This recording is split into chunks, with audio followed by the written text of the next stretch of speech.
Oke, perhatian, Security Advisory ini sifatnya darurat. Kita akan bahas tuntas CVE 2021-22054, jadi fokus. Langsung saja ya, skor dasar CVSS 3.1-nya adalah 7,5. Ini masuk kategori tinggi. Ini bukan sekedar latihan, ancamannya nyata dan sedang aktif. Ancaman spesifiknya adalah kerentanan server-side request forgery atau SSRF tanpa perlu autentikasi di VMware Workspace ONE UEM. Dulu namanya AirWatch. Artinya apa? Artinya penyerang bahkan nggak perlu login untuk mengeksploitasinya. Ini bahaya. Jadi, apa sih sebenarnya SSRF itu? Sederhananya begini, ini adalah celah di mana penyerang bisa menipu server Anda untuk membuat permintaan atas nama mereka. Jadi server Anda itu seolah-olah jadi proxy buat si penyerang yang ngasih mereka jalan masuk ke jaringan internal Anda dari luar. Gawat kan? Dan inilah akar masalahnya, titik kegagalan utamanya. Sebuah master key kriptografi yang statis dan di hardcode. Ya, kesalahan fundamental inilah yang membuka pintu lebar-lebar untuk eksploitasi ini. Kunci yang sama untuk semua instalasi. Bayangkan saja. Oke, kita jeda sejenak. Waktunya pengecekan protokol komunikasi. Ini prosedur standar untuk kanal intelijen ini, jadi perhatikan ya. Segera subscribe ke kanal ini dan nyalakan notifikasinya. Ini bukan buat popularitas, ini untuk keamanan Anda. Anda harus menerima intelijen ancaman ini secara real time. Klik tombol like itu. Anggap ini sebagai konfirmasi resmi kalau Anda sudah terima dan paham peringatan ini. Ini adalah pengakuan dari Anda. Laporkan status Anda di kolom komentar. Sistem Anda sudah di-patch atau masih rentan? Informasi ini krusial untuk pertahanan komunitas kita. Untuk memetakan seberapa besar radius ledakan dari celah keamanan ini. Comms check selesai. Sekarang waktunya kita bedah lebih dalam protokol eksploitasinya. Anda perlu tahu persis bagaimana musuh beroperasi. Ini dia profil aset yang rentan. Kalau Anda menjalankan salah satu dari versi VMware Workspace ONE UEM ini, berarti Anda terekspos. Cek sekarang juga versi aset Anda. Segera.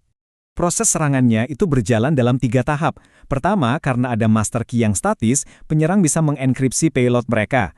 Kedua, mereka mengirim payload ini ke endpoint blobhandler.asx yang memang terekspos. Dan yang ketiga, server Anda dengan patuhnya menjalankan permintaan itu yang pada dasarnya membuka gerbang buat penyerang masuk ke jaringan internal Anda. Nah, ini dia jalur serangan yang sesungguhnya. Diambil langsung dari template Nuclei yang sudah beredar di publik. blobhandler.asx. Inilah pintu masuknya. Percayalah, penyerang di seluruh dunia sedang men-scan endpoint ini saat kita bicara sekarang. Lalu apa dampaknya kalau mereka berhasil masuk?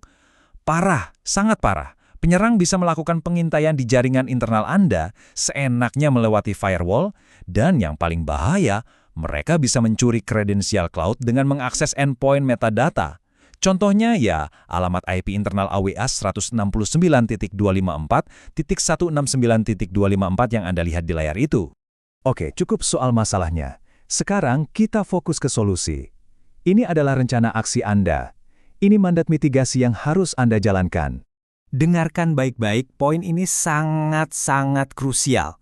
Cuma melakukan patching saja itu tidak cukup. Kenapa?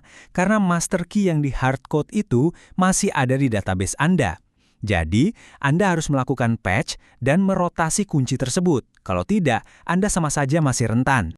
Ini dia 3 langkah pertahanan yang wajib Anda lakukan. 1. Patch sistem Anda, rujukannya ada di Advisory VMware VMSA 2021-0029.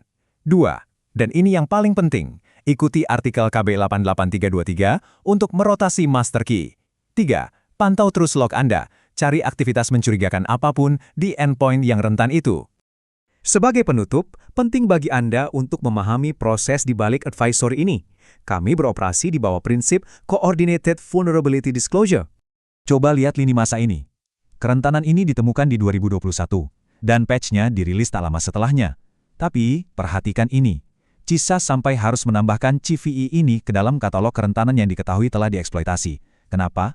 Karena begitu banyak sistem yang dibiarkan tanpa patch dan dieksploitasi secara aktif. Ini bukti bahwa risikonya nyata dan terus berlanjut. Ini bukan lagi sekedar rekomendasi. CISA bahkan sampai menetapkan tenggat waktu perbaikan untuk lembaga federal.